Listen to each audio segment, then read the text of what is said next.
Hello guys, welcome back again with my another video.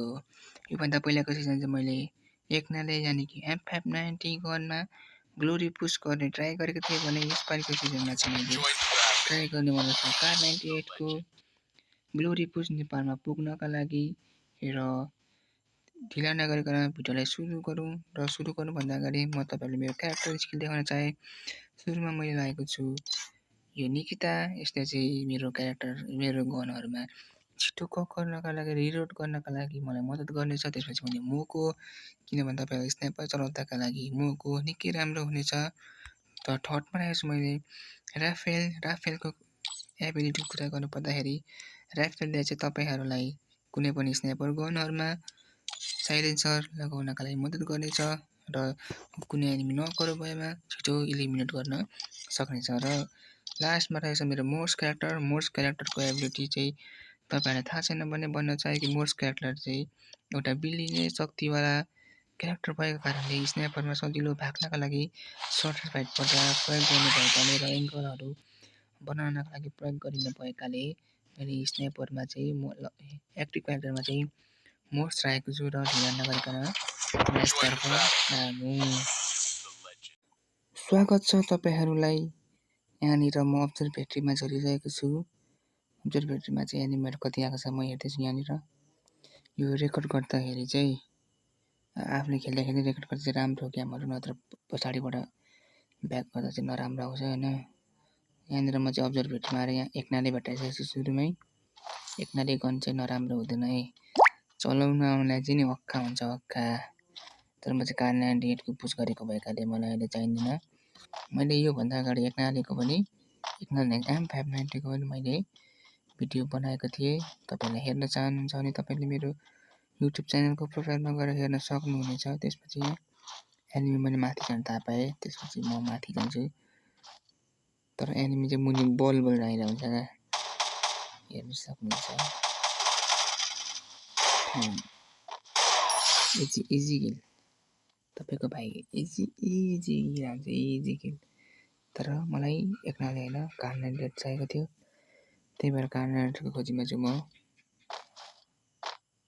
माथि enemy आएको थाहा पाएँ तपाईको म कति एनिमी आएको थाहा पाइदिएँ क्या। त्यतिखेर म मर्न सक्थेँ तर त्यहाँनिर त्यो निलो बट्टा फुटेर म बाँचेको हो क्या। त्यसपछि यहाँ मैले TCR रिसन के नाम थियो, नट ब्याड प्लेयर बट त्यसले त निलो बट्टा नफुटाएको भए चाहिँ म त्यहाँ लगभग 100% मरेको क्या। तर म बाँचे ठिकै छु। त्यसपछि फेरि मैले एनिमी भन्दा पनि म चाहिँ सुरुमा चाहिँ कार 98 खोज्ने प्रयास गर्छु र कार 98 मैले भेटाइसकेको छु। र यो म्याच चाहिँ मैले तपाईहरुलाई किन देखाएको भने एउटा स्नाइपरको ग्लोरी पुश गर्ने प्लेयरले कसरी आफ्नो र्याङ्क प्लस गर्छ भनेर तपाईलाई देखाउन खोजेको। त्यो अघि भर्खर मारेको एनिमी त्यही हेर्नु कस्तो लुटेको। यदि मैले कार 98 अघि भेटाएको भए त्यसलाई मैले माथि नै मार्दै सक्थेँ क्या आकाशमै। त्यो चाहिँ मलाई कार 98 को एकदम दामी लाग्छ अरूभन्दा नि। यदि मेरो स्वर अलिकति नराम्रो आएको थियो भने कृपया माफ गरिदिनु होला। ल तपाईले याद गर्नु मैले त साइडमा नि कार 98 थियो त्यहाँनिर मैले कार 98 टिपिनँ। मैले भक्कु याद गरेँ क्या, मैले गेम खेल्दाखेरि यादै गरेको थिइनँ। अनि रिम्याच हेर्दा पो थाहा भयो त्यहाँ कार 98 दुईटा रहेछ। त्यहाँबाट इजी पाराले कस्तो मजा आउँछ मलाई एउटै प्लेयर दुईचोटि मार्नु। तर आफू दुईचोटि मर्यो भने चाहिँ लास्टै रिस उठ्छ क्या। यस्तै नि हो रहेछ है। यदि म मऱ्यो भने चाहिँ यति रिस उठ्छ। तर अरूलाई मार्दाखेरिको मजा बेग्लै छ। म यहाँ 1000 टोकन पाइसकेँ हैन। अब मेरो चाहिँ के प्लान हुन्छ भने जहिले पनि एउटा कार 98 पायो भने चाहिँ सिधै गएर एउटा अर्सनल खोल्ने, दुईटा कार 98 चलाउने। अनि यदि मैले कार 98 भेटिनँ भने एउटा अर्सनल पहिला खोल्ने, त्यसपछि अर्को ठाउँ गएर खोल्ने। अनि दुईटा कार 98 हुन्छ। दुईटा कार 98 भएपछि डबल कार 98 हान्ने चाहिँ मेरो जहिलेको मिसन हुन्छ। तर अहिले चाहिँ एउटा पाएँ। अब अर्को कार 98 पनि स्योर। अब त्यो अर्सनल पाइन्छ नि त, स्योर भएपछि कार 98 त्यहाँ पाइन्छ। दुईटा हुन्छ अनि इजी किल हुन्छ क्या। अगाडि मैले एनिमी भेटाइसकेँ। एउटा गोल लाग्यो त्यसले जोसेफ लागेको थियो खासमा। यो नयाँको गोल छ नि मलाई यति दामी लाग्छ कार्नेटरसँग हान्नु किनभने तपाईँले एक दुई हान्नु भने वाल पनि फुटिदिन्छ अनि त्यसपछि कार्नेटर हान्न पाउनुहुन्छ क्या सजिलै। अनि तपाईँले कार्नेटरमा स्नाइपरको जस्तो मिलाउनु पनि पर्दैन अटो एम हुन्छ होइन तपाईँले इजी किल हाल्न सक्नुहुन्छ। मैले आकाशतिर हेर्नुको कारण चाहिँ के भने एनिमीहरू आकाशमा भर्खर भर्खर झर्दै गरेको हुनसक्छ नि त अनि कार्नेटरले इजी पारामा लाग्छ क्या त्यही भएर चाहिँ मैले आकाशतिर जहिले हेरिरहेको हुन्छु। अहिले भन्दा पनि लास्ट जोनतिर चाहिँ खतरा खतरा एनिमीहरू हुन्छ क्या त्यो भर्खर झर्दै गरेको तिनीहरूले हान्नु चाहिँ मलाई लास्टै मजा आउँछ।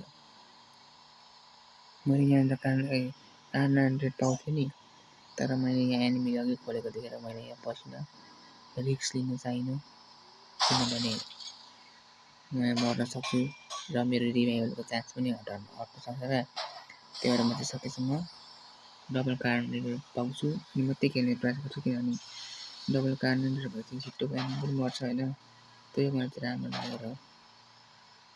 र मेरो अर्को मिसन चाहिँ के छ भने त्यहाँ अर्सेनल पाएन भने कि त उता पिक साइडको जान्छु कि त्यता ह्याङ्गरको मार्ने मेरो चाहिँ एउटा छ अहिले प्लान। र अहिले चाहिँ सजिलो भएर म ह्याङ्गर आएको छु ह्याङ्गर आउँदा चाहिँ टाढा टाइम लाग्छ त्यसबाट उता पिक र मिलपट्टिको जाँदा चाहिँ टाइम कन्ज्युम हुन्छ तर एनिमी हुने चान्स धेरै हुन्छ त्यो चाहिँ टाइम धेरै लाग्छ तर एनिमी हुँदैन खासै जोन आइसकेको हुन्छ। र यहाँ मैले कार्नेटर पाउँछु अब कार 98 पाएपछिको मेरो जलवा तपाईँले अब हेर्न सक्नुहुन्छ बिस्तारै बिस्तारै यस्तो हान्छु नि म कार्नेटरले तपाईँहरू सक हुने। अब मेरो पालो आयो कार्नेटरले अनि अब हेर्नु तपाईँको माथि अलाइभको छेउमा रेटिङ छ नि 9.4 9.5 जस्तो यो चाहिँ तपाईँले सकेसम्म 12-12 चाहिँ पुऱ्याउनु होला। यो पुऱ्याएपछि चाहिँ तपाईँको प्लस हुन्छ। मेरो नेटको समस्या भएको हेर्न सक्नुहुन्छ बरु नि नेट नचलोस् होइन क्या भन्नुको मतलब कि त लाइन गरेर नेट नचलोस् होइन कि त नेट राम्रो चलोस् तर नेट कहिले नअड्कोस् क्या अति रिस उठ्छ अति। गाडी ठोक्यो जोन हेर्न कति टाढा छ जोन पुग्ने कहिले हो म यो म्याच चाहिँ मेरो लगभग रेटिङ चाहिँ 15 पुग्छ कि क्या हो 9.8 12 त म लगभग धेरै जस्तो गेममा पुऱ्याइसकेको हुन्छु। उतापट्टि मैले एनिमी देखेर चाहिँ हेर्नु ल म यहाँ बसेको खासमा त्यही भएर मैले वाल देखेको थिएँ सुटमै त्यही भएर मैले चाहिँ यहाँ रुकेको के भन्छ यसलाई जोन के भन्छ जोनको एनिमीलाई मार्दा के पो भन्छ बिर्सेँ यार हेर्नु मैले इजी पारेर मार्छु फेरि सक्यो क्या डबल स्टार पाएपछि नि एनिमी बस्ने चान्स मेरो हातबाट कम छ। यस्तो हान्छु नि म एनिमी सबै सक पार्ने त्यो एनिमी मारेर चाहिँ म आफ्नो जोनतिर लागेँ त्यसलाई चाहिँ के पो भन्छ जोन पुस भन्दैन जोन क्याम्प पनि भन्दैन के भन्थ्यो बिर्सेँ यार। यहाँ मैले घोडा देखेको थिएँ घोडामा चाहिँ मिसा लाग्यो पनि लाग्दैन त्यो मलाई पहिल्यै थाहा छ त्यही भएर मैले इजी किन हानेको चाहिँ जब कार्नेटर पाउनु भयो भने चाहिँ इजी किन हान्न सकिन्छ क्या त्यो चाहिँ स्योर भन्छु तर तपाईँलाई स्विच गर्नु पर्यो। म चाहिँ 5 फिङ्गर खेल्छु होइन 5 फिङ्गरको एउटै चाहियो भने पनि तपाईँले मलाई भन्न सक्नुहुन्छ।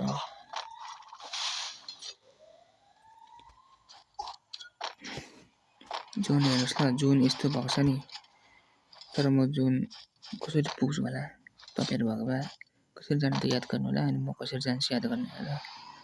म फाल्टै रोटेसन हान्छु क्या अरूभन्दा 12 रेटिङ भइसक्यो मेरो। यहाँ मैले एनिमी उडेको देखेँ र अघि भने चाहिँ एउटा यो नयाँ गन हाने एनिमीलाई कार्नेटरले हान्ने अनि यहाँ युज गर्छु फेरि थाहै पाउँदैन क्या एनिमीहरूले नि त्यो अर्को पुरानो लन्चरले चाहिँ गोल ल्याएको देखिन्छ क्या तर यसले चाहिँ गोल ल्याएको देखिँदैन इजी किल हुन्छ क्या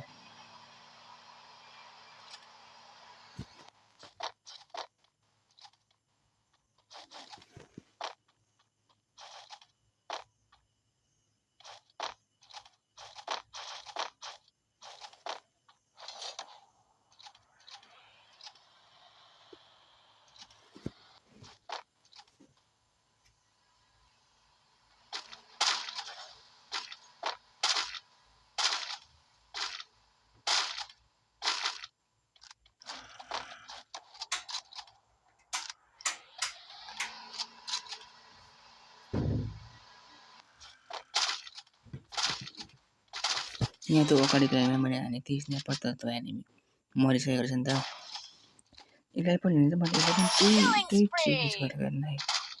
यो चाहिँ नि मैले तपाईँलाई सुरुदेखि नै भनिरहेको छु, तपाईँले यो गर्नु मजाले सिक्नुभयो भने लगभग तपाईँले काट्ने ट्रिक चाहिँ लगभग तपाईँ पर्फेक्ट भएको भन्नु सक्छु।